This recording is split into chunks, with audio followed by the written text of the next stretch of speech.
Nice, nice. I think everyone prefers Scott with the accent.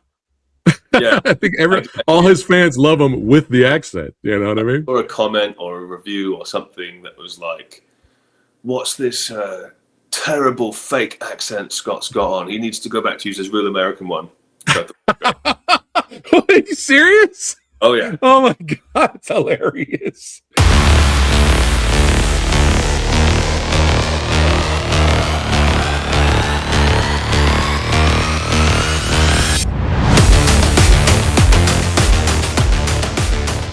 Yeah. Oh yeah. Oh yeah. Well, shit on my mom. What's going on? It's your boy Preston, Phat Samurai Guy, back again and hanging out in the dojo. Today is cinematographer, director, and part-time model Elliott. Elliott, welcome to the show, brother. Thanks for having me. Yeah, man. Yeah, man. And we're going to be talking reckless today, baby. Yes, we're going to get into that. And I'm wearing the shirt. I'm representing right now action comedies, baby. Big Trouble in Little China. Oh, yeah. I'm ready. Yeah, it's the perfect shirt for today's show. That's right. Because we're talking action comedies. But yeah, man, thanks again for hanging out today. And brother, first off the bat, how did you get into cinematography work, camera work, directing? How did all of that happen? Look at this handsome guy right here. Look at this guy. look at this handsome lad. How did this happen? I started in 2006. So a long time now. 20 years. Yeah. I started as a camera loader. So I went to film school for like 3 months. I was asked to not go back, which, you know, is what it is. I was ejected from that course. Yeah. Which is hilarious now, if you look back on that. Yeah. I mean, I wasn't the best behaved, student. He was. But anyway, so while I was there, though, I did a documentary called The Real Kids, which was me filming a bunch of my mates doing drugs. You know, I had sort of unprecedented access to teenagers doing drugs at a young age. And I put it into a film festival called the Noise Festival in the UK, and I won Best Under 18s Documentary. And the prize for that was a 2-week mentorship at the BBC. How cool. So yeah, I went to the BBC, had a mentor there, did that, ended up entering the program and getting a job, and then doing Doctor Who, and then moved from that to Skins season 2, and just worked my way up. And then I ended up just meeting some good cinematographers along the way and guys that did music videos. So I started working with different DPs around the UK who did, like, you know, Ed Sheeran's music videos and things like that. And then one day I was like, I can probably direct my own music video. There you go. So then, you know, started out like finding local bands that I liked, shooting their music videos, and then they'd go on tour with someone else, and they'd ask them about, you know, who did your music video, and it just kind of worked up from there. And then moved into commercials as my music videos got bigger. But the problem with music videos was I was at the sort of real tail end of when you could actually make money from music videos. Gotcha. These days, super hard to do that. You can still do it if you're really good, but it's the demand for music videos has gone up, the budgets have gone down, so you've got to do a lot of them to make a decent living. But I was very fortunate that the whole time I was building up my directing career, I could still go and do camera work. Nice. So I was doing that, working on shows, building up my resume, and then ended up directing commercials and working through there, and then into second unit directing, and then DPing and second unit directing. And I was kind of stuck in that world for a bit. And then I ended up directing a pilot for the video game Getting Up. Nice. Put that out into the world, and then that got attention of producers. And then just moved into full-time directing. That's awesome, man. Awesome. Yeah. And man, so it's been a long journey. Yeah, but well earned. And now we're seeing the results here with Reckless, which was ridiculously entertaining, man. Oh, I'm glad you liked it. Oh man, ridiculously entertaining. We're gonna get into all that, of course, avoiding spoilers. But I gotta ask you, man, how heavy are these things? That's a pretty light rig right there. That's pared down for run and gun kind of stuff. But they're about, when I got a fully loaded, like let's 65 or something like that, they're about 65 pounds. Wow, so you really got to be in shape to be a cameraman. Depends. It depends what show you're on. If you are someone that does a lot of dramas and stuff, most of the time you're going to be sat on a dolly. Right. So you can be out of shape all you want and do that and just work the wheels.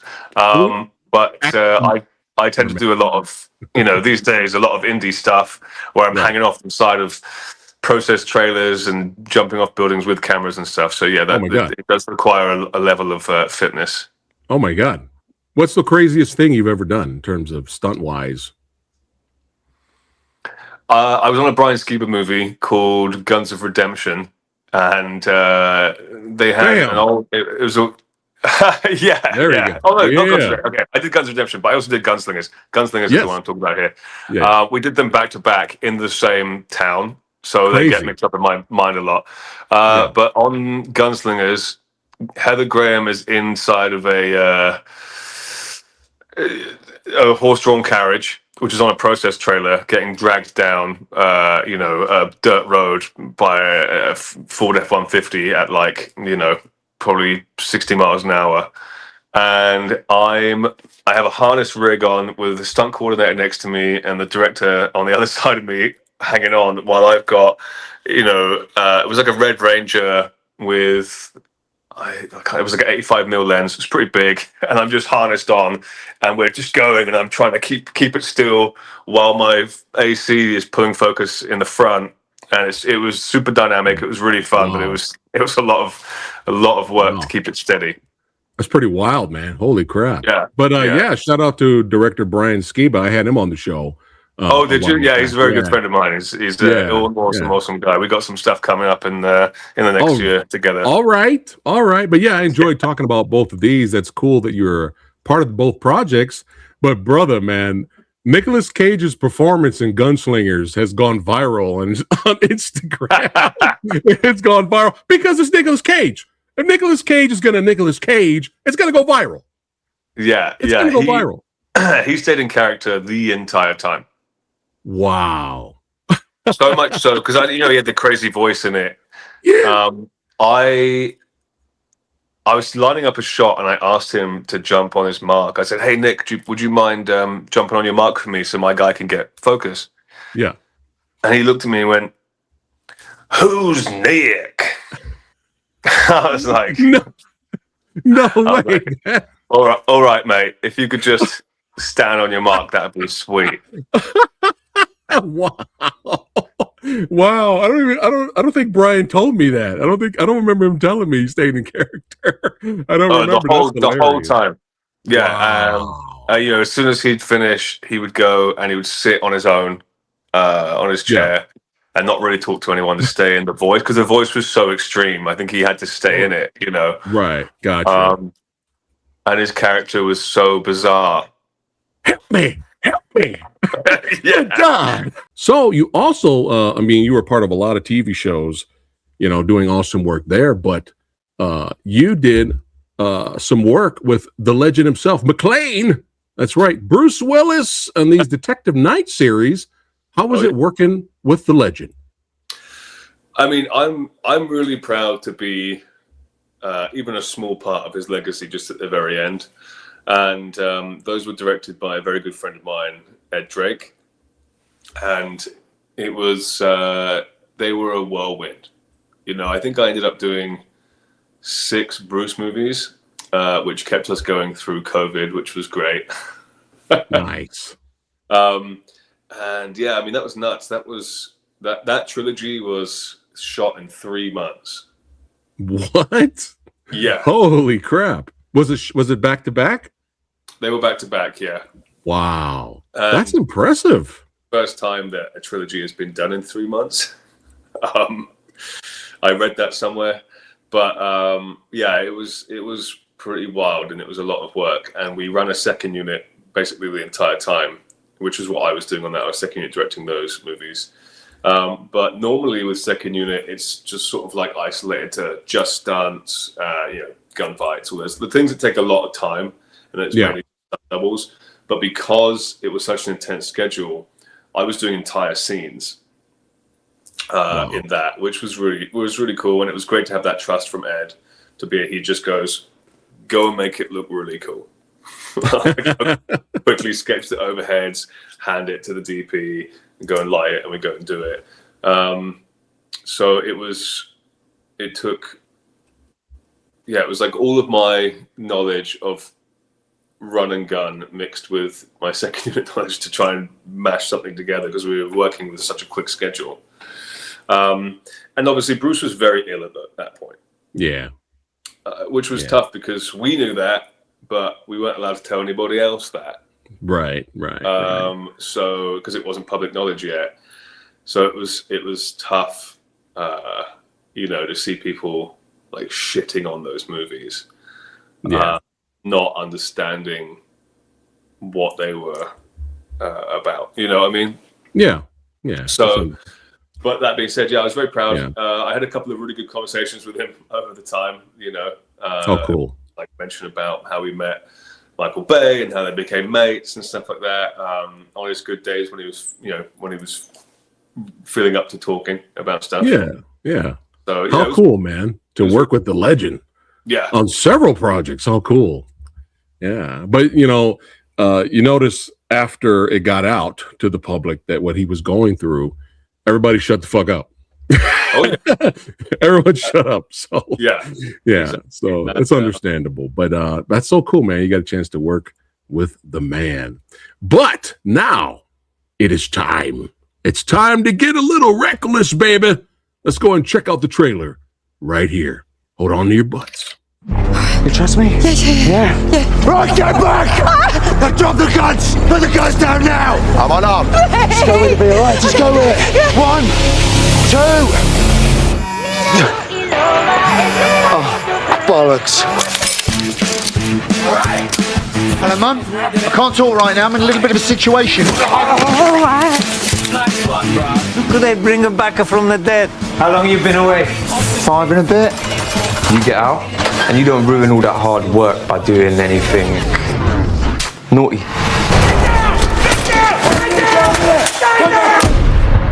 Nothing naughty. Listen, I just did a 5 stretch for you lot. Didn't say anything to anyone, kept my mouth shut. I need you to give me my money back. Otherwise I'm going to take out my gun, I'm going to blow you up. Please. Devin. Please. Devin. What? No. It's me. I know. What? I know. Please. Stop pointing at me.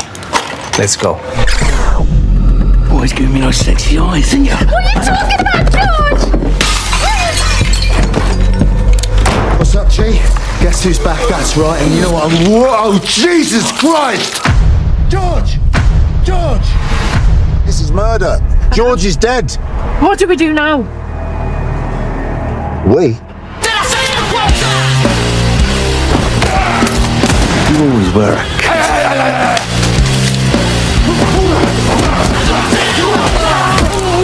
I've never seen you two looking so nervous. I know who it is. Eradicate. What is it with all this hostility, man?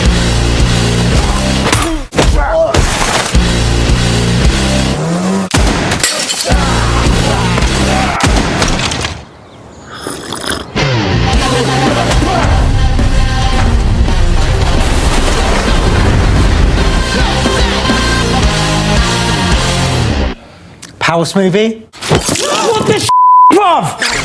Yeah. Hey, ho, what? That movie scratches the comedy action itch, baby. Yeah, really enjoyed it, man. It's wild. It is wild, man.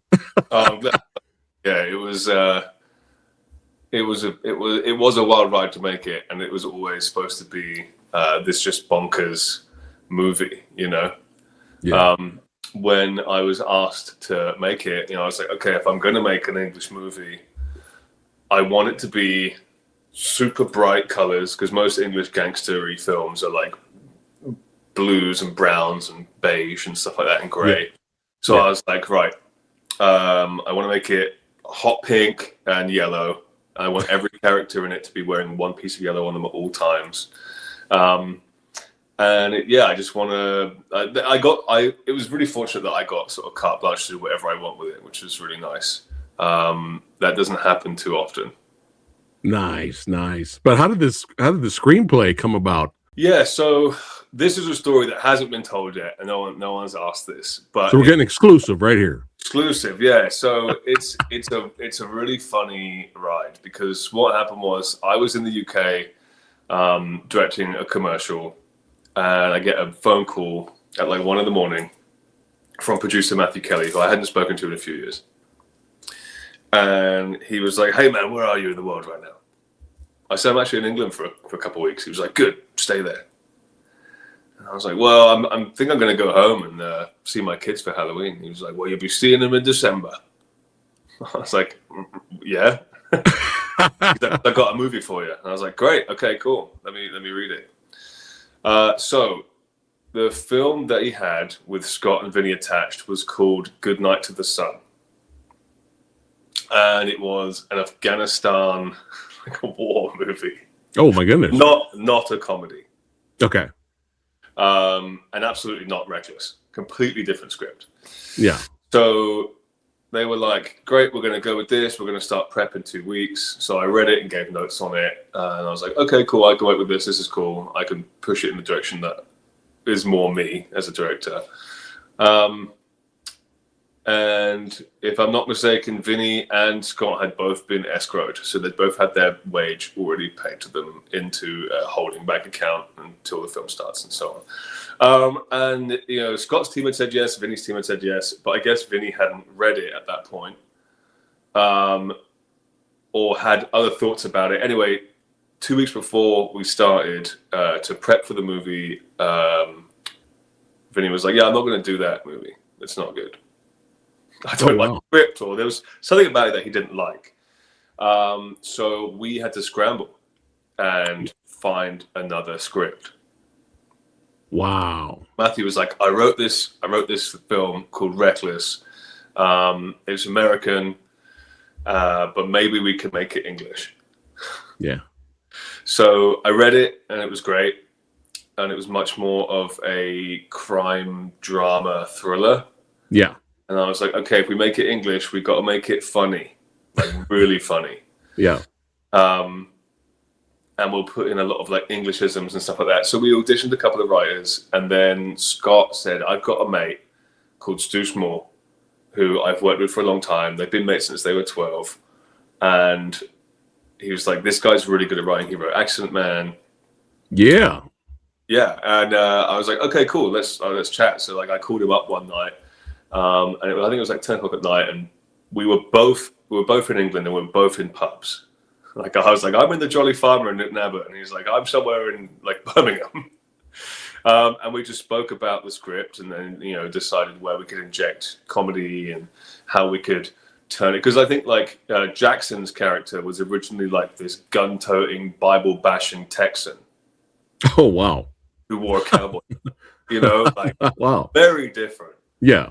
And there were lots of things, like I remember in the original script, we had Kimber's husband was in there, but it was a much bigger script, and it had to be pared down a lot for the time and the budget restraints that we had.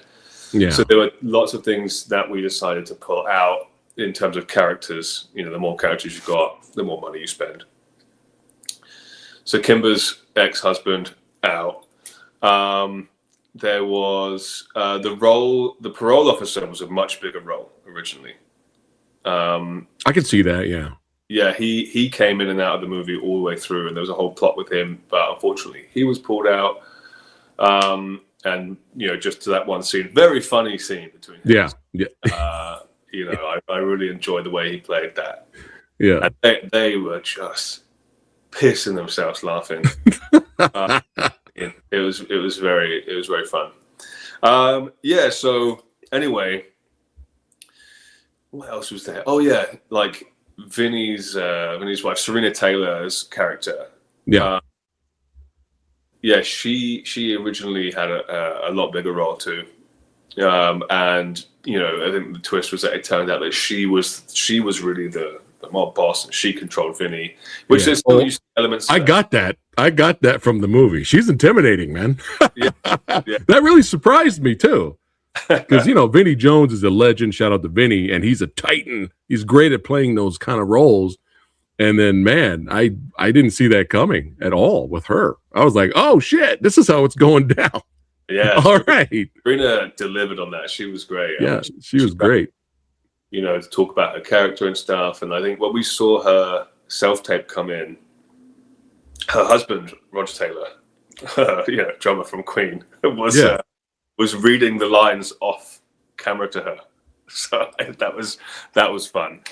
Oh, cool. Yeah, so that was really cool. That was really good to have her involved, and she's been great.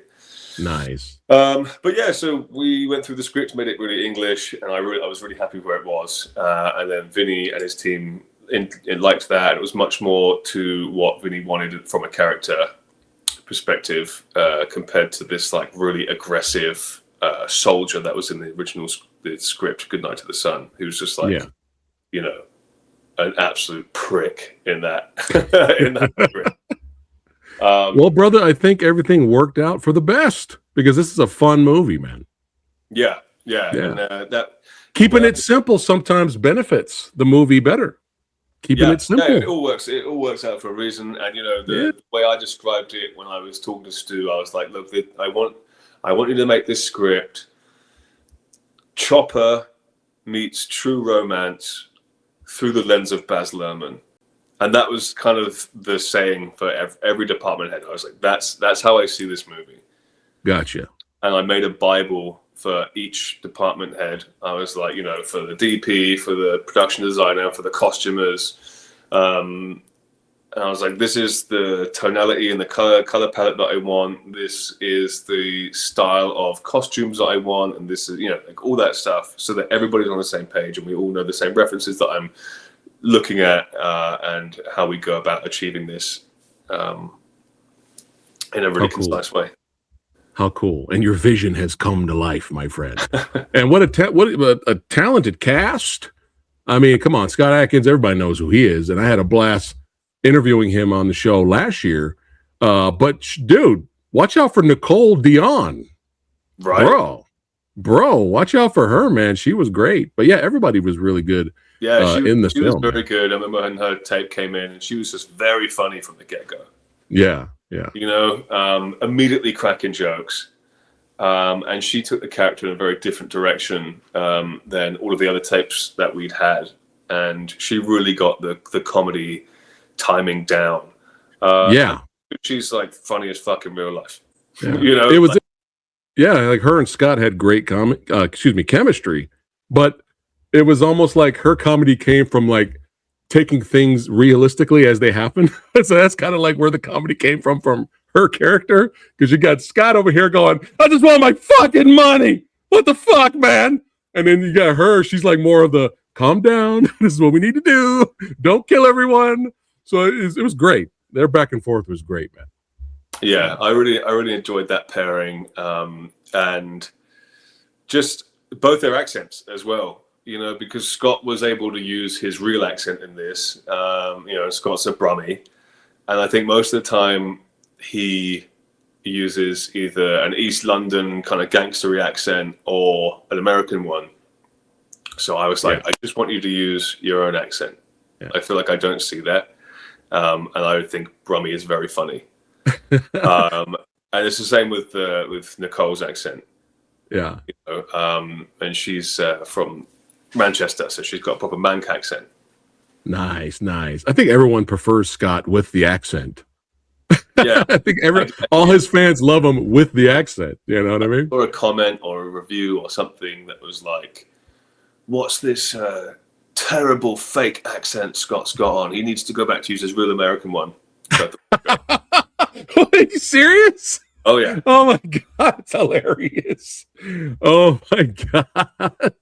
That's pretty funny. Oh my god. That's so funny. I have to play this clip.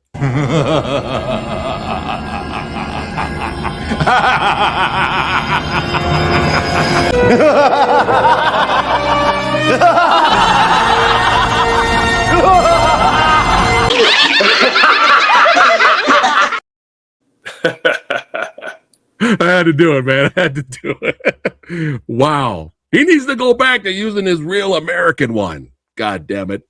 Oh, that's funny. That's funny. Yeah. Well, let's keep the fun and action comedy going here. And let's take a look at the trailer again. And by all means, sir, behind the scenes commentary as we watch it. Let's do it. So, Elliot, how long did it take to make the film? We did it in 15 days. Oh my God. Yeah. Wow. It was an insane schedule. And I mean, when I was told that, you know, I was like, okay, cool. In North America, when we're on schedules that are tight like that, we go, you know, 12, 14-hour days. And I was like, okay, I think we can do it if we all push really hard and do that. And then I got to England, and I hadn't worked in England at this point in a decade. And after COVID, the union, Beck 2, had really stepped up and kind of clamped down on a lot of overtime and things like that. So they were like, yeah, dude, we do 10+1s here. I was like, what's that? And he's like, 10-hour days with 1 hour lunch every single day. That includes setup and breakdown. So you end up with only an 8.5-hour camera day, which I was suddenly like, whoa, oh my God. Okay. So I knew that from then on, I had to really prep heavy and make sure that I was only shooting for the edit and get all my blocking down, spend much longer than much longer than is today. Most people only block for like 15 minutes, and then they kind of like just roll the cameras and find it as they go, and that approach wouldn't work. I don't like that anyway. I came from a film background where you only have X amount of feet of footage, so you load your film and you block until you're done. You block and lock, and then you roll, and then you shoot what you need and you move on. So I kind of had that approach here, as if we only had a limited amount of space. And that's the way we went with it. Was I really only did 2 or 3 takes and we moved on. Wow. But I had it planned out in my head how it was going to go, so we were able to move through stuff smooth. Copy that, man. That's impressive. 15 days. Wow. Oh man. But this scene right here, man. This scene right here, because I did the trailer reaction way back, and I was like, oh man, I'm just loving the comedic vibes here. And Scott, man, he really goes all in, you know. And he's always been great with comedy. I mean, everybody loves him as Boydica and him being a martial arts and action badass. I mean, everybody loves. That's what they come to the Scott show to see him throw down. But he's always been great with comedy, with the Debt Collector films, with Louis Mandylor, and he's in Accident Man movies. Like, he's always been great with comedy. So this one, I don't know if I've seen him play a character like this from his other movies. That was what was, I think, interested Scott when we were talking about it and how we were going to have his character play out, because he'd toyed with comedy before, but it had never been where there's more comedy than action. Right. Yeah. So with that being said, in the original script, there was no martial arts. Oh, okay. It was all gunfights. Oh, all right. You know, so Scott rang me and was like, we need to put some martial arts in this movie. He's like, because that's what the fans want. And that is, you know, essentially what is funding this movie is, you know, Scott and Vinnie being in it. So he wants to give the fans what they want to see. And I said, okay, well, you know, it's tough because your character is an idiot. You know, your character's a dunce. Like, why would he know martial arts? That doesn't make any sense. So give me a day. I'll think about it. I'll figure out like a reason that you know martial arts in the movie. Yeah. So I was racking my brain. I was like, how are we going to do this? And I suddenly got it. And I rang him back up and I was like, okay, you got to stick with me here for a second. I'm gonna pitch something to you and we'll see how you like it. I said, when you go into prison, you don't know any martial arts, okay? but you decide to, if you look really carefully in the montage scene of him learning martial arts, yeah, he actually has a book that's Martial Arts for Idiots. Reading it on the toilet, and he's reading it. You've got to look pretty close to it. But I was like, you'll learn it in prison so you can protect yourself from Bishop in the showers. Yeah. And he didn't say anything for a second. Yeah. And then suddenly started laughing, and he was like, "That's it." I'm like, "Great, okay, that's it."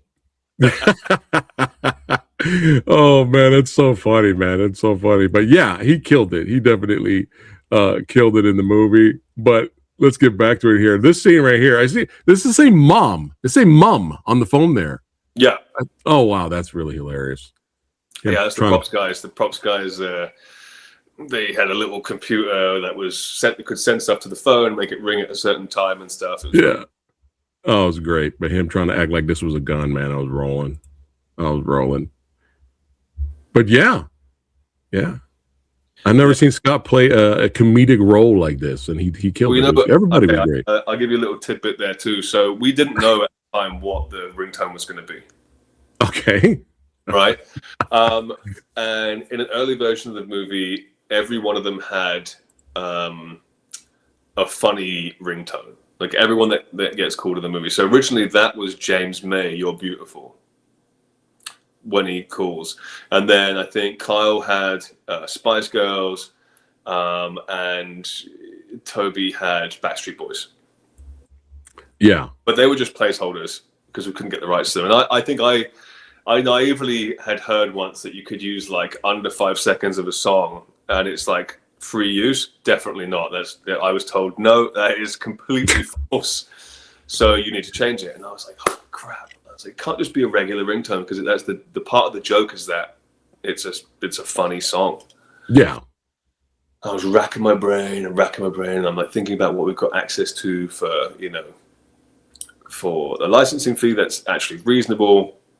So I landed on, they all have K-pop songs, like super girly K-pop songs.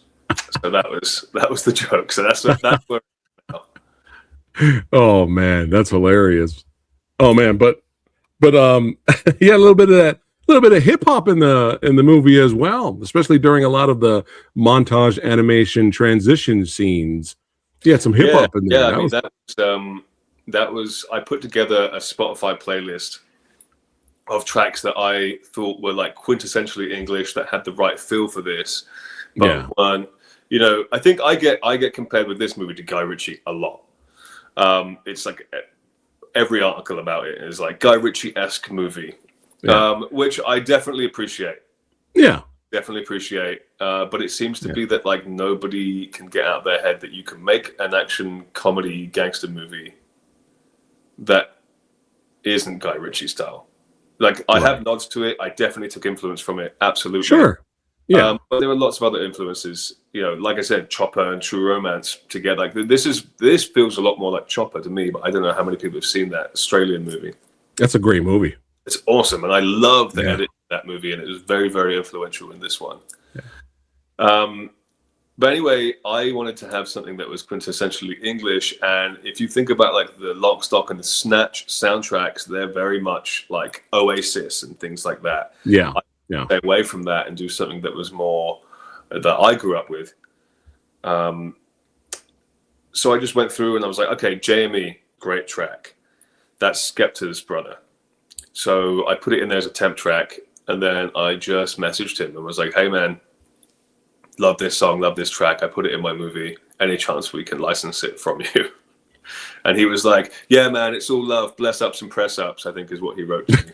And I was like, he didn't say you can only use 5 seconds. Yeah, I was like, that's cool, man, but I need to send a contract to you to make it legit. Right.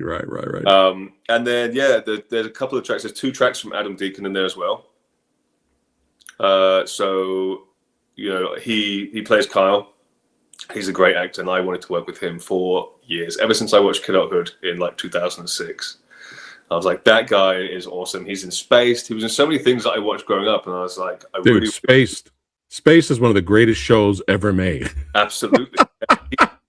he's in that gang, you know, the Finger Guns gang. Yeah. Oh, how cool. Yeah. How cool. Nice. But he's nice. an incredibly talented actor, and I've always wanted to work with him. So when I had the opportunity to, it was great. And afterwards, I was like, oh, yeah, you do music too, right?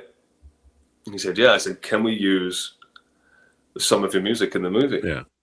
Let's go. So he did that, and then I just kind of hit up a lot of my friends, and like in the trailer, the music that you hear in the second half, the sort of heavy metal track is by a band called Moriarty, who are very good friends of mine. I used to direct their music videos back in the day. So again, I just Golden West, and I was like, hey man, can I use your track in the trailer?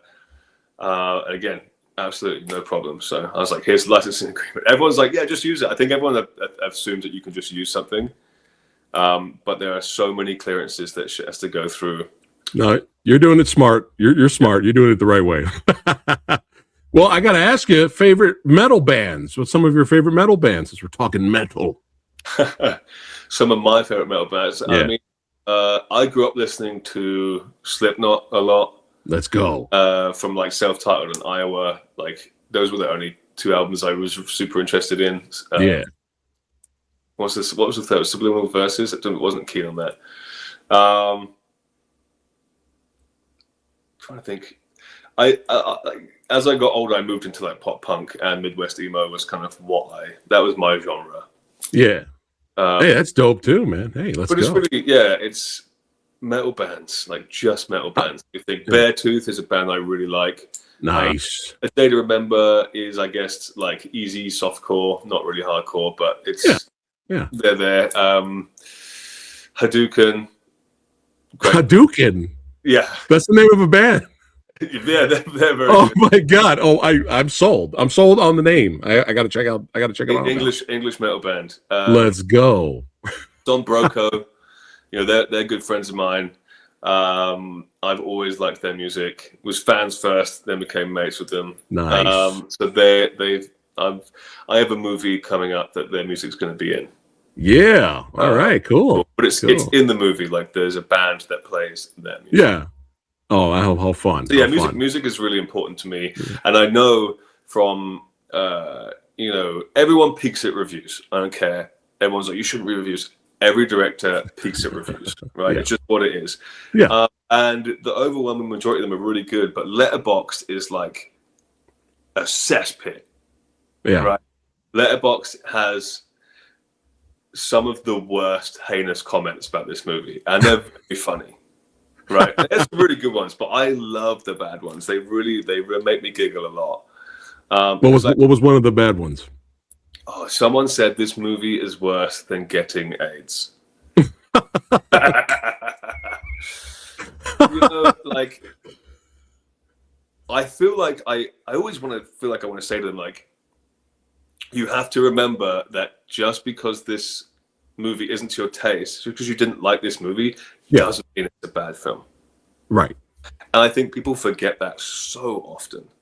Yeah. You know, I mean, One Battle After Another was a movie that I remember just the most divisive, the most, two ends of the spectrum reviews about. I still need to see that. I've been wanting to see it for a while. Like, it's literally the worst film I've ever seen. I was like, it can't be. It's not. I hadn't seen it. There's no way it is. Yeah. Because the other end of it, every movie is a miracle. Just the fact that you can get a movie made is insanely, insanely hard to do. So appreciate art even on that level, that someone can get that done.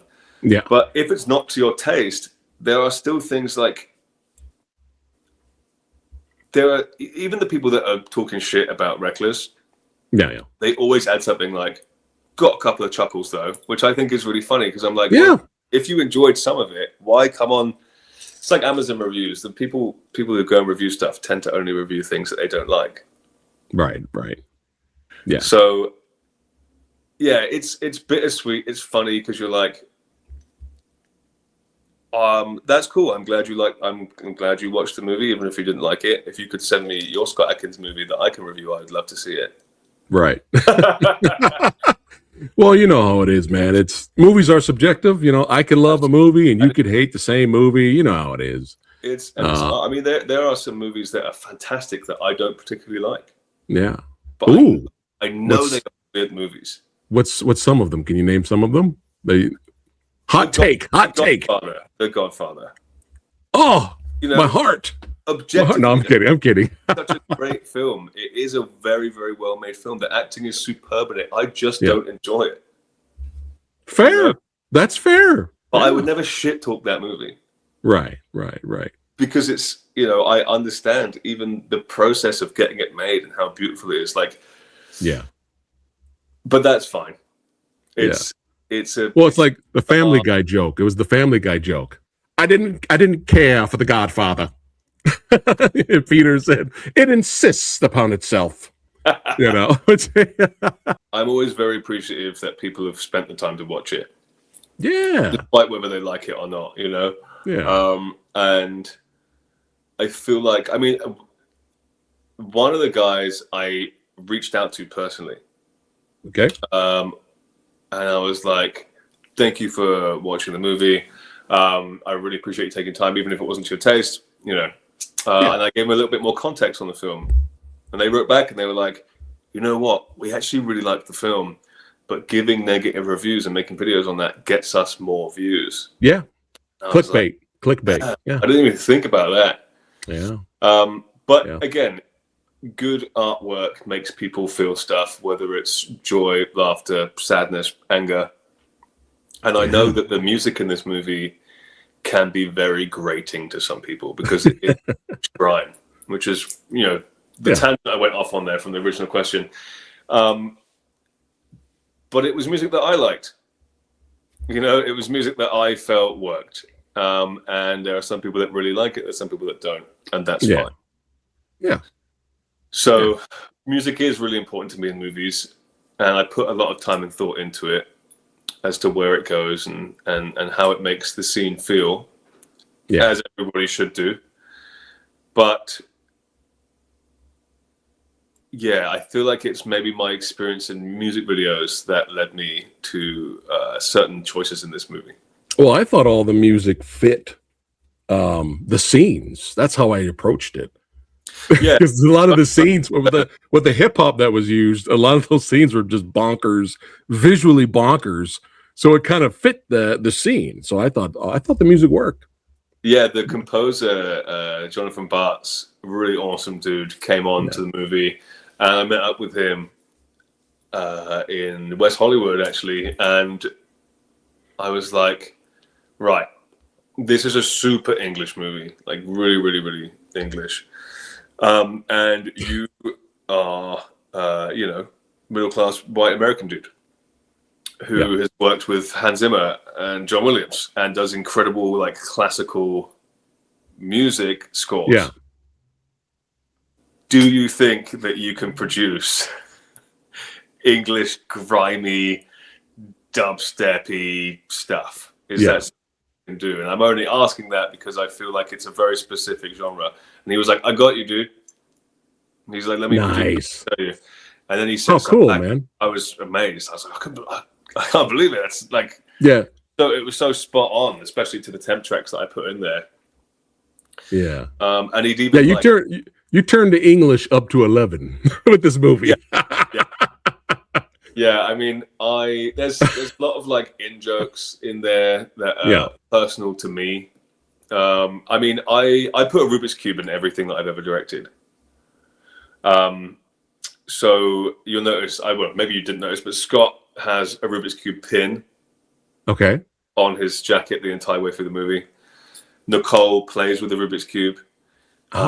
In the end scene. And then where else is there one? There's one on the giant wall of like crazy pop art behind Kyle in the apartment. Yeah. So I always sneak them in somewhere. Oh wow! Look at that! Look at that! I got to rewatch the movie now. Yeah, everything I've ever done, from music videos, commercials, anything. Yeah. And then, cool. Okay, the shit on my mum thing, right? I expected him to say that a lot more. I thought he was going to keep saying that throughout the movie. That's an in joke. Okay. To myself. So for me, as someone as an Englishman who lives in North America, I do enjoy messing with Americans quite often. I kind of, when you're in the South and they say like a bunch of random words put together to explain something, and they're like, well, you can't skin a cat, but you can take its tail and shove it up his ass or something, right? And I'm like, what does that mean? So I started doing it and saying phrases like, I'll be like, shit, on my mum, it's cold outside. And they're like, what? I'm like, yeah, super English, super English saying. We all say it over there. That's hilarious. To the point where I had other English people saying it as a joke, and I'm trying to get it to become this thing. So I was like, Scott, when you find out that you've been set up, I need you to say shit on my mum. He was like, what? And I was like, I just need you to say it. That's it. T-shirts are coming, caps, stickers for your car. Oh man, that's funny. That's funny. But yeah, man, let's get back to the movie here. And oh man, this scene right here when he's talking to his mom, and then all of a sudden, spear! It just gets tackled. That's actually my dad on the other end of the phone. Who was that? That's my grandmother on the other end of the phone. No, how cool! Shout out to grandma. Yeah. So he said the original script, he had more. Yes. Okay, gotcha. Yeah, he was a lot more of a fleshed out character, and there was like 3 lots of people after Scott. Gotcha. But it just had to go. Yeah. So with these masks, now in the original script, I think they were wearing rubber Hollywood monster masks was what it was scripted as. Oh, right. Copyright. Copyright. No, it wasn't that. Oh. It was those and boiler suits, and I felt like I had seen that a lot. So once it went to England, they were like, we were discussing like, should it be political figures like Thatcher and Boris Johnson? And I was like, no, it's too like Point Breaky. Like, even if you make it the royal family, it's too much like Point Break.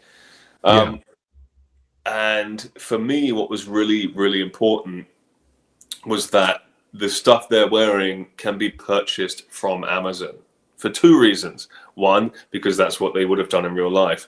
But 2, because if people liked this movie enough, they could either cosplay it or do it at Halloween. And I wanted the stuff to be easily accessible, but stuff you've not seen before. Right. So I went through like loads of heist movies, and I was like, right, nobody's wearing overalls, dungarees. Like, I'd never seen that. So I put them in blue dungarees, not overalls.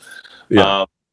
And I was like, the differentiator would be the shoes, and then the Union Jack Wolf mask, never been seen. And it's also, I wanted it to be something that could be iconic if people enjoy the movie enough, to dress up as that. That's hilarious. Oh man. But no, I was getting ready to say, before you said it, I was gonna say Point Break. So it's a good thing you did made the choice you did with these. Yeah, I also wanted that it's the second you see it, it's reckless. Yeah. Oh yeah. Yeah. Got to bring it back for Reckless 2. But look at this legend right here. Shout out to Vinnie, man. Yeah, I'd worked with Vinnie twice before, so that was good. So we had a previous relationship, and then this scene here between these two. Yeah. I mean, one of my favorite scenes in the movie. And it was again almost entirely ad-libbed, this scene. Oh wow. So they both got to flex their muscles. There was a general consensus of like what should happen, but they were riffing constant. Nice. And it was all just, there's like a little joke in there, when Scott hands over his watch and then Giuseppe goes, what is this shit? And then Scott goes, it's not a piece of shit. Like there's like little subtle jokes in there down to the big ones. And originally in the script, it took place in like a dingy pawn shop, which for me, again, was very obvious. Like, dingy pawn shop to get guns. I was like, what's not obvious? I was like, oh, like a Baz Luhrmann wet dream? Absolutely. Let's go and do like a neon sign graveyard. So that was actually a place called God's Own Junkyard in London. Wow. It's a neon sign store, and it's super, super cool. So I just showed the locations, and I was like, this is what I want. Can you please go and see if they will let us film there? So there was very minimal dressing in there, which was cool. Yeah, yeah. I love how Scott's like, he wants the candy in the back. He wants the big stuff. He's like, no, man, this is all you need. It's all you're getting, brother. Yeah, this was like a nod to Men in Black with the. I was thinking about that actually. I was thinking about, what was it? Noisy cricket. Yeah. And this guy was having way too much fun being Jordan. repulsive. This was a good day. We got some great stuff here, but again, it was my first time working with an intimacy coordinator. Because anytime you have scenes like this now, where there's any kind of like sexual connotations, any kind of stuff like this, where there is a woman and a man, and they are doing anything that's either regarded as like sexy in some cases, like sex scenes, or like scenes like this, you have to have an intimacy coordinator. And even though I've shot lots of scenes like that in other movies and TV shows, but I've never had to witness or work with an intimacy coordinator myself as a camera guy. So as a director, it was a learning experience for me, and how to do that, and actually just how much time it takes. Wow. I've never even heard of the coordinator like that. It's on all shows now that have anything like this. Okay. And not that I thought it took too long, but it was a long process. And I guess I hadn't accounted for that. So I was definitely under the clock after everything had been done. So how does the coordinating work? Is it, now I want you to stick your tongue out here. It's things like they'll come in, make sure both actors are feeling safe. So they both feel comfortable with each other. Like, are you okay with him touching you here in this scene? Is this appropriate for this? How do you feel? And also that both the actors, feel okay, and they know that it's, when they shout cut, we're over, we're good. It's a safe word. All these different things like that. There's lots of different things come into play there, and it's really to protect the actors. Gotcha. Makes sense. Did he? Is this really him getting the? Did he take this stunt right here? He gets smashed. Oh yeah, that is Jordan taking the candy glass vase to the neck. Oh, this scene was hilarious. Yeah, man. I think in one of the takes, actually, a piece of candy glass went in his mouth and like down his throat, and he was like, oh shit. Yeah. Oh no. It's crazy. Oh yeah, this scene was hilarious, man. Where's my money, G? Oh shit. Yeah. Scott just delivered here. Yeah, but look at Nicole, man. And it's so good.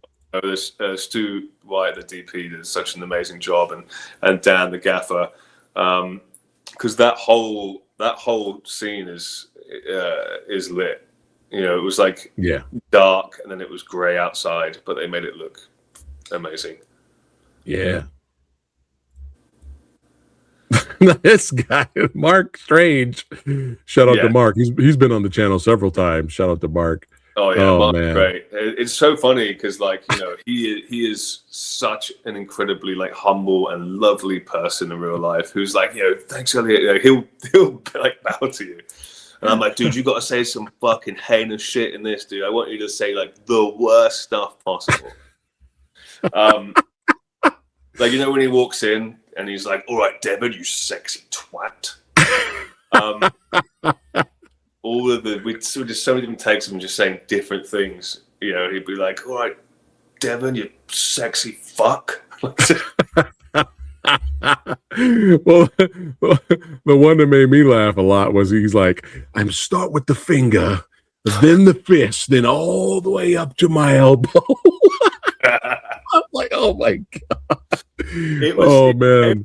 Just I think Scott hit the nail on the head when he turned to me a couple of days in, and he was like, you know what this feels like, Elliot? It feels like we're making the movie with just a bunch of mates when we were 14. The movie that we wanted to make when we were 14 years old, where we're all just throwing ideas out of there. Yeah. And the ones that maybe we wouldn't show our mum. Yeah. 'Cause, again, all the jokes. But yeah. And I kind of wanted the jokes to be this, like, you know, comment on, like, what's it called? Male toxicity. Like, what's the word I'm looking for here? Toxic masculinity. There you go. Right. You know, Yeah. because I've had a few mates that have gone to prison, and when they come out, it's the very first joke you make to them, because these are the kind of guys that can't think of anything worse than you thinking about that. Right. Right. Oh, Like, man. I mean, especially in England. I don't know what it's like in the States, but in England, it's the very first joke. I'm sure it's the same. I'm sure the same over here. But yeah, me and Mark are actually we were in a project together called The Shepherd Code Road Back. It's a sequel. Yeah. I had a little scene in the beginning, and of course he has the main end finale fight with Alain Delabie at the end, which was a lot of fun. So, and he had a really great fight with Shayna West as well. But yeah, he look at this guy. He killed it in this movie. I'm sure he was having a blast. Oh yeah. Oh man. But what this is my morning star. The weapon there. Where did you get the weapon from? What's that? Where did you get the weapon from? I'm not sure. The props department came up with it. I think it was made. Maybe they had a real one and they molded it and casted it. So we had a couple of rubbers. Yeah. Did we ever really? I can't remember. Did he ad lib? What's that? Did he ad lib and call it the Morning Star? Was that an ad lib? No, I think because it's called a Morning Star. I think. Oh, okay. Well, I'm an idiot. I'm an idiot. But there was a lot of ad lib between those two, and even that. I think Scott's very proud of that, because that's the first ever headbutt to an asshole that's ever been put to film. Oh my god. Yeah, I think that's actually Scott mentioned to me, and then when he posted the trailer, he was like, "I'm proud to present the first ever headbutt to asshole." You should put that on the poster, man. Featuring the first ever headbutt to asshole shot in cinema history. And it was, again, like, these were all choreographed by Jude Poyer, who's absolutely insane. Stunt coordinator. I had a huge honor of interviewing him on the channel a couple years back, and that guy. Oh yeah. Yeah, what a beast. Oh yeah. Him and his team, man. He's so good. God. And anything I threw his way, he was like, "Let's do it." Look at Vinnie here, man. Look at this. Vinnie he really doesn't have to do much to be intimidating. Yeah. Yeah, it was well, like, when you get these movies financed, you have certain obligations, right? So the minimum requirement of time we had to have Vinnie in this movie was 30 minutes, right? Like, you have to have 30 minutes on-screen time of Vinnie. Gotcha. And so that means that all of his lines have to be timed out, and everything has to be, So, but Vinnie, will also ad-lib sometimes, which sometimes ends up meaning that he might lose a line or two. Okay. So, yeah, I'm like, "Hey, Vinnie, I need 30 minutes of you, mate, contractually. And we've lost a couple of lines." And he's like, "Yeah, but it's better this way." And I was like, "I know, but we need to time out or add something else." Yeah. In there, he's like, "Well, you could just get shots of me sleeping, can't you?" Oh man. So I was like, so I said to Jackson, or Chris, who plays Jackson, I was like, "I need you to either extend your lines if he shortens one of them, or sticks perfectly to the script, even if it doesn't make sense what Vinny's replying back to you, so that we have enough to cut in there." Gotcha. Make sure. And I mean, it wouldn't be so much of an issue. Like, I love riffing on lines and doing stuff like that. Yeah. But we have these constraints that are set by a sales agent, or by pre-sale from a streaming service or whatever. There are certain contractual obligations, and it becomes tough when you work the way that I like to. which is just riff on lines and throw things in, cut things out, very fluid. So it's definitely hard when you've got the constraints and the box that you're put in of that. But it turned out really well, and I really enjoyed that scene between Vinnie and Chris. Yeah, it all worked out. And then we have the trademark Adkins kick here. You gotta put in the kick now. You gotta put in the kick. But yeah, the action was really fun. Oof. Oh, yeah, but yeah, these sequences, man. All of these sequences are ridiculously fun. This guy here, actually, the guy that plays the prison guard. Yeah. So Scott's truck in the movie, the yellow one. Yeah. I really wanted an obnoxious, huge truck, and I wanted it to be bright yellow. And it's really tough to find that in England. Yeah. Right. Now in Canada and the US, I drive big rigs. I like big trucks.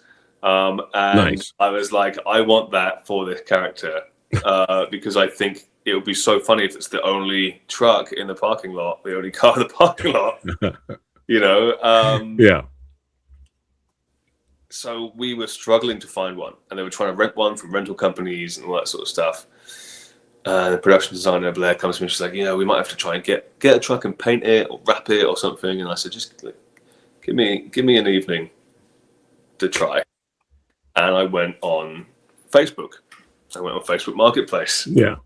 And I found one. There was one there for sale for like $8,000 or something. But we only needed it for a small period of time. Yeah. So I messaged him and was like, hey man, can I give you a call about your truck? He was like, yeah, sure. So he gave me his phone number. I called him. I was like, right, stay with me for a sec. My name's ELLIOTT MONTELLO. I'm the director. I'm doing a movie in England right now, in London, with Scott Adkins and Vinnie Jones. I really want to use your truck and rent it off you. Blah, blah, blah, blah, blah. We'll give it back to you afterwards. You can have the money. We'll pay you like $2,000 for it or whatever. And then he paused and he went, is this who I think it is, mate? Because if it is, you're getting a dick in at work on Monday. I said, what? No, this is, I'm legit. I'm Elliot. And he goes, mate, are you having me on? I said, I promise you I'm not. Like, this is not a joke.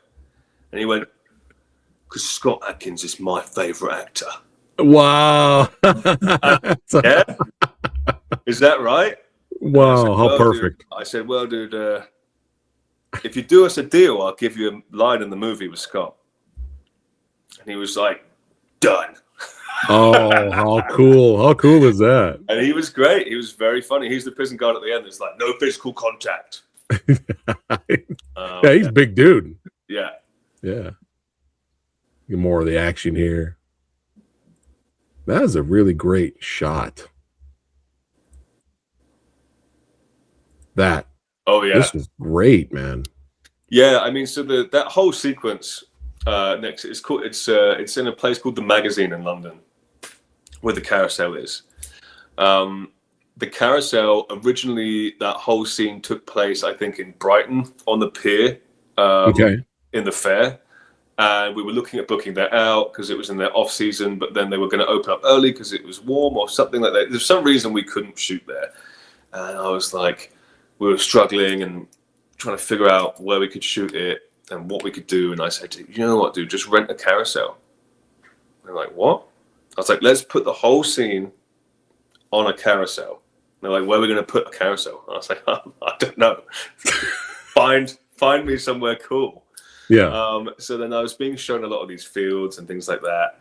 And the locations team were doing a really good job at finding me all these places, but none of them were quite what I was looking for. So again, I just pulled out Google Maps and I'm like looking for a cool skyline in London. And I'm like, O2. I'm like, next to the O2, there's that big random spot of nothing next to the Magazine. Do you know that? And they're like, oh yeah, we know the Magazine pretty well. So they just called them and booked the location and we dropped the carousel there and that was it. Wow. I really just perfect. I wanted this skyline behind them and I wanted the O2 behind them just to really cement that it was in London. How cool. But yeah, this shot, man, this is really awesome. But this is actually a perfect segue for me to talk about the movie. Obviously not spoil anything, but as over the top and hilarious and fast paced this movie is, it gets real. It gets serious. It gets kind of serious. So I'm not going to spoil anything. But the tone kind of changes a little bit. Yeah, it was like, oh, it's getting real now. It's getting real. It was tough because, you know, with an action comedy, like you need to balance it with some serious moments for you to give a shit about the characters. Yeah.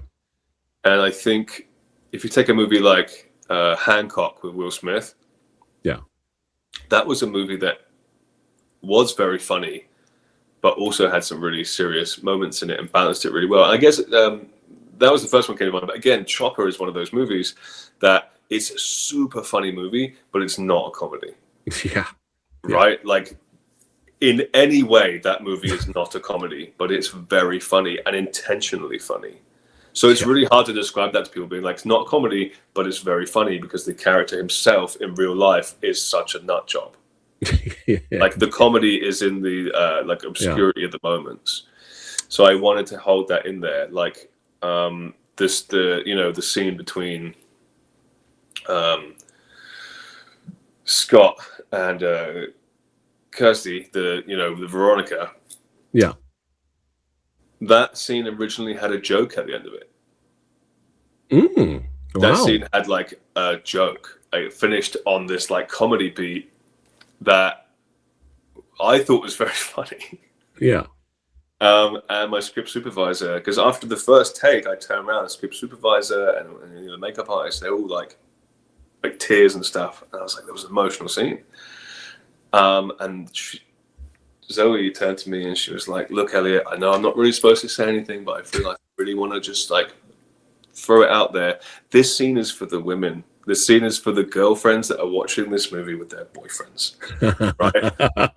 And you can't. It's so emotional. You really should not, in my opinion, put that joke at the end because it takes the seriousness away from it.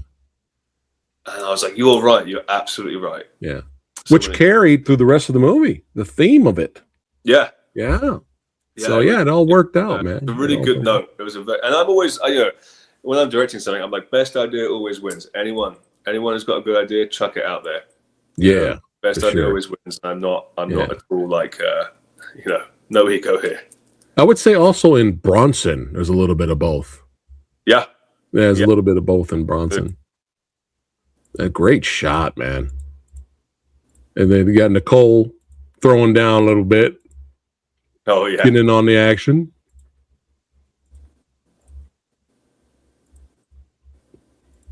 Yeah. Here, this is the perfect screenshot, everybody watching this. This is the tone of the movie. right here at this face. But yeah, the action was definitely fun. But yeah, this was the scene right here where I was like, oh shit. I was not expecting that. Yeah. Because when it's Vinnie Jones, it's Vinnie Jones. And I was like, oh damn. Yeah. Somebody got put in check. It was nice to see that. Oof. And I think it's also because he knows Serena. It's like Vinny's girlfriend Emma, it's like her best mate. They're best mates. So they know each other really well. So they were able to play off that really nicely. Nice. And you got Scott doing his thing here. Oh!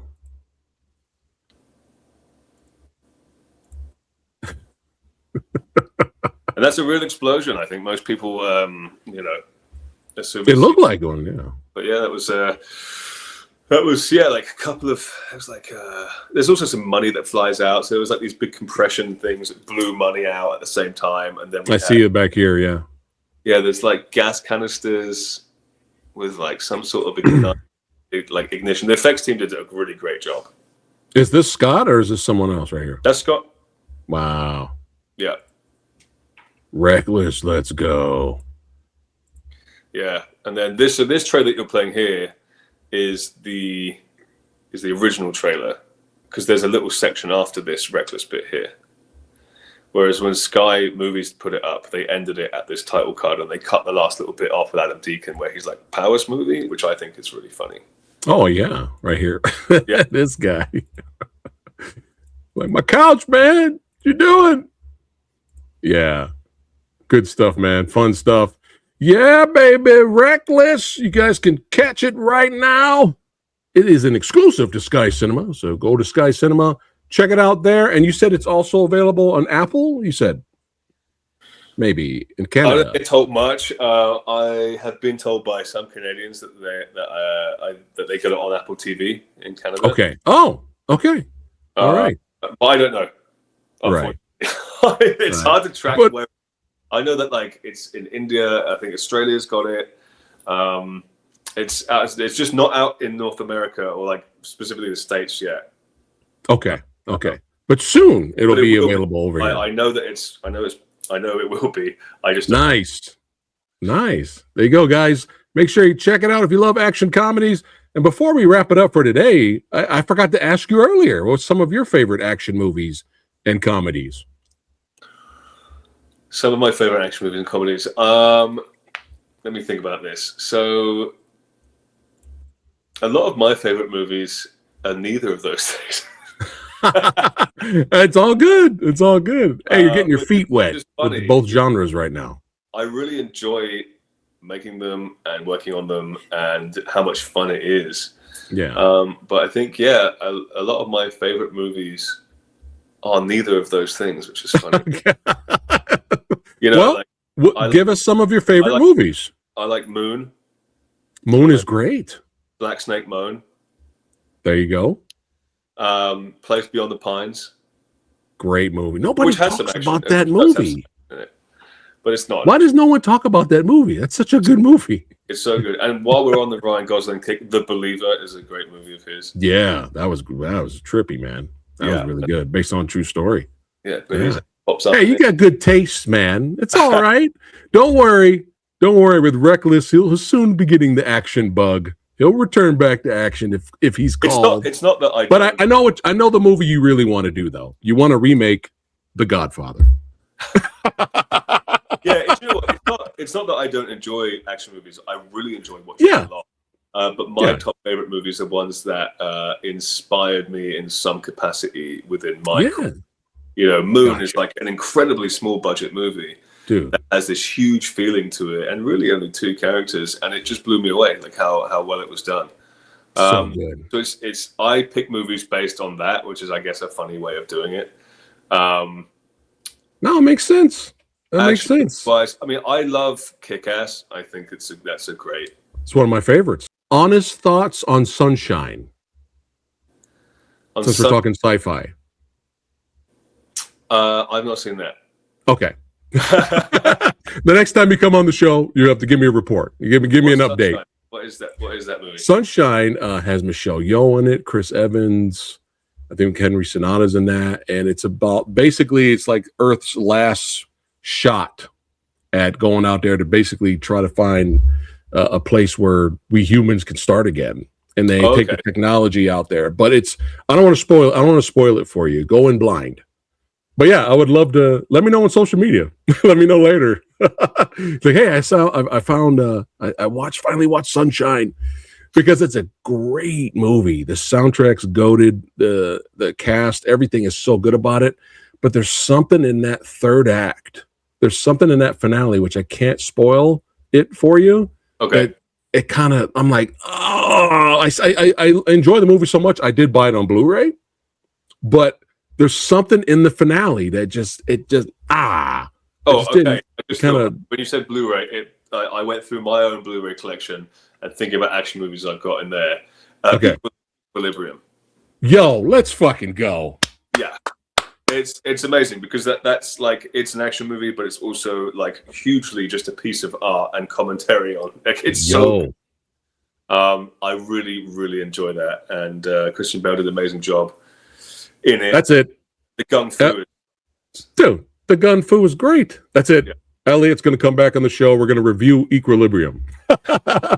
Is it underrated? Yes. That's going to be the episode. Underrated, yeah. And again, that's a movie, like one of my favorite movies is Howard the Duck. Yo, that movie. Okay, I know everyone shits on it and it bombed. Shits on it hard. Yeah, I get it. I understand. But man, I don't remember watching it. I remember watching scenes as a kid, but I don't remember watching the whole movie. I didn't get to Howard the Duck till I got older. Oh, really? So when I got older, so I watched it as an adult, And I was laughing, bro. I was busting up. It's like, you're not supposed to take this seriously. Yeah, It's not supposed to be serious. And I had fun with it. Brother, I bought it on 4K. Represent. Yeah, I was given it on VHS as a kid, and it was taped off TV. Oh, and man. it had its own label, and it was given to me by one of my mum's friends. Yeah. And it had Howard the Duck brackets best movie ever made. Right. I think I was probably 8 years old when I was given it. So and I'm given it by an adult, right? A guy called Simon, and and I was like, oh, so this must be the best movie ever made. An adult said so. So I grew up like loving this movie, and I remember getting older, and I was like, yeah, I love Howard the Duck, and someone's like, dude, that movie fucking sucks. Like, excuse me? They were like, that's regarded as one of the worst movies ever made, and I was like, is there two Howard the Ducks? Because the one I've seen is fucking awesome. Oh, there we go with that worst movie ever made. Then tagline, like, hey, have you seen Manos: The Hands of Fate? There you go. Have you seen that? I've not. I challenge you to watch Manos: The Hands of Fate. I think it's on YouTube. I'll send it to you. I challenge you to watch it from beginning to end, and no alcohol. No alcohol. You can't cheat. Okay. Yeah, I'll watch it. It became a classic Mystery Science Theater episode, by the way. But see, look at me and Elliot. We could talk movies all day, baby. But this guy has got filmmaking to do. He's got to go. He's got things to do. So you guys know what you need to do. Click on the link in the description below and follow Elliot on Instagram on his filmmaking journey. Brother, it was an honor to have you here. It's your second home now, baby. Second home now. Yeah, it was when great. When are you appearing on the cover of GQ? when they call me. Oh man, but this was a blast, man. Before we wrap it up, though, is there anything you'd like to say to your fans? Well, yeah, I mean, I thank you guys all. That's when I put that trailer out there, it did its thing, and you guys shared it and made reaction videos to it, and that was really cool, and it just really helped the whole movie because there wasn't a huge amount of marketing for it, so it was just a lot through word of mouth, and I was incredibly appreciative of that. Awesome. Yeah, baby. Hey, if you enjoyed yourself here, hanging out with the old samurai guy, don't forget to like, share, and subscribe. Hit that notification bell, hype the video, and continue to follow the Movie Dojo podcast right here on YouTube and on Spotify. Keep it reckless, baby. Make sure you guys check it out. It comes on Blu-ray, whatever later. Buy it. Got to support some Scott Adkins, baby, and my man Elliot over here. All right, guys. Elliot, don't go anywhere. But all you legends, will see you guys on the next one. Take care. Shit on my mom.